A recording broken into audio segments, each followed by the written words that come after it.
स्वर सुधा मंच पर प्रस्तुत है विजयदान दत्ता की पुस्तक राजस्थानी की कहावती कथाएं। कहावत है, आंख फुड़ाई मूंड मुड़ायो, घर्यो फेर्यो द्वार। इसकी संदर्भ कथा इस प्रकार से है। एक गांव से कुछ दूर एक महाधूर्त साधु और उसके 4 चेले धूनी जमाकर बैठे थे। साल भर में ही उन्होंने सब तरफ अपनी साख प्रतिष्ठा बना ली। लोगों को उनके कपट का कुछ भी सुराग नहीं लगा। उसी गांव में एक ब्राह्मण रहता था, निपट अकेला। उसके पास 5 बहुमूल्य रत्न थे। वह 5 वर्ष के लिए व्यापार की खातिर दिसावर जाना चाहता था। 7 पीढ़ियों के पुश्तैनी रत्नों को न तो बेचना चाहता था और न साथ ले जाने का खतरा मोल लेना चाहता था। इसलिए वह 5 रत्नों को डिबिया में धरकर पहुंचे हुए महात्मा के पास ले गया। बार बार मना करने के बाद अंत में महात्मा मान गए। बोले, हम तो हाथ लगाएंगे नहीं, तेरी जहां इच्छा हो झोपड़ी में गाड़ दे। उसने वैसा ही किया। 4 वर्ष बीतने पर चेलों और महात्मा ने अपनी एक एक आंख परस्पर फुड़वा ली, सिर मुंडवा लिए और झोपड़ी का द्वार बदल दिया। 5वें बरस जब ब्राह्मण लौटा तो एक बारगी सबका हुलिया देखकर असमंजस में पड़ गया। आखिर डरते सहमते उसने महात्मा से 5 रत्नों की मांग की तो चेलों ने उसकी पिटाई करके खदेड़ दिया। रोता हुआ घर आया। पहुंचे हुए महात्मा की बुराई किस मुंह से करता। रात को सोते समय वह पगलाया सा बकने लगा, हाय मेरे 5 रत्न। उसके इस तरह चिल्लाने से पड़ोस में सोती हुई सेठानी की नींद उचट गई। दासी भेजकर पंडित को बुलाया। आप बीती सुनी, आश्वस्त करते कहा, चिंता मत करो, सवेरे 4 घड़ी दिन चढ़ने पर तुम्हारे 5 रत्न दिलवा दूंगी। दुखी ब्राह्मण को सचमुच उसकी बात पर न जाने क्यों विश्वास हो गया और घर पहुंचते ही गहरी नींद में खराटे भरने लगा। सेठानी अपने हिसाब से अकेली ही उस महात्मा के पास पहुंची।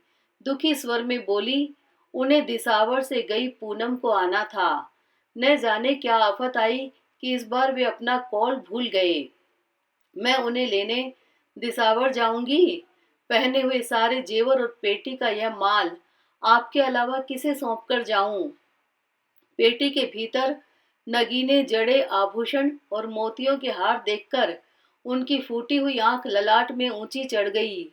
मुंडा हुआ सिर दमकने लगा। मन ही मन कूता कर लिया कि सेठानी तो उस ब्राह्मण की अपेक्षा ज्यादा मूर्ख है। यह माया तो उसके 50 रत्नों से भी बढ़कर है। फिर भी वे ऊपरी मन से बार बार मना करते रहे, पर सेठानी की जिद के मारे आखिर चेलों के कहने पर वे मान गए। तभी वह ब्राह्मण दूर से ही चिल्लाता हुआ, धूर्त महात्मा और उसके चेलों को गालियां निकालता हुआ वहां पहुंचा। महात्मा ने तुरंत पासा पलटा और एक चेले ने उनका इशारा मिलते ही रत्नों की डिबिया ब्राह्मण को सौंप दी। कहा, वाह रे पंडित, अपनी गाड़ी हुई जगह तो खुद भूल गया और हमें दोष दे रहा है। ले जा तेरे रत्न, हमारे लिए तो ये कंकरों के समान हैं। रत्न ज्यों के त्यों मिलने पर भी वह वहां से गया नहीं। सेठानी की खुली पेटी के अमूल्य खजाने को देखता रहा। सेठानी महात्मा को प्रत्येक जेवर और नगीना बता रही थी और महात्मा चंपत होने के बाद मन ही मन अपने ऐश्वर्य की कल्पना कर रहा था। अंत में अच्छी तरह बंद करके एक चेले को पेटी सौंपने वाली थी कि उसकी दासी दौड़ती हुई दूर से चिल्लाई, बधाई बधाई, सेठ जी दिसावर से आ गए। बधाई के लालच में उसके साथ 8-10 युवक भी दौड़े चले आ रहे थे। सेठानी ने झट पेटी ब्राह्मण को सौंप दी और महात्मा के चरण छूकर बोली, आपके आशीर्वाद का यह फल तो सपने में भी नहीं सोचा था। तब तक दासी और साथ के नौजवान चारों ओर घेरा बनाकर खड़े हो गए।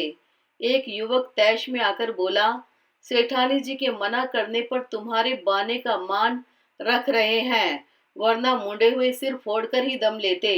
अब चुपचाप यहाँ से चलते बनो, नहीं तो खैर नहीं है। सेठानी मुस्कुराकर कहने लगी, लेकिन जाने से पहले एक बार अपने हाथ से ऐसे पहुंचे हुए महात्मा और उनके चेलों को पक्की रसोई तो खिलाऊंगी ही। महात्मा किस मुंह से प्रतिवाद करते या हामी भरते, चुपचाप मन में लगी आग को बुझाते हुए सोचने लगे। 5 रत्नों के लोभ में एक एक आंख फुड़वाई, सिर मुंडवाए और झोपड़े का द्वार तक बदला, मगर तपस्या का फल हाथ में आते आते बच गया। अब किसी दूसरे गांव में धूनी जमानी होगी। तात्पर्य है, किसी का भी कपट अंत तक नहीं टिकता, वह प्रकट होकर ही रहता है। बेईमानी का घड़ा आखिर फूटता ही है। दूसरों को ठगने का दुष्कृत्य करने वाले अपने ही हाथों से किसी न किसी अजानी क्षति के फंदे में फंस जाते हैं। पाप की हंडिया अंततः फूटती ही है।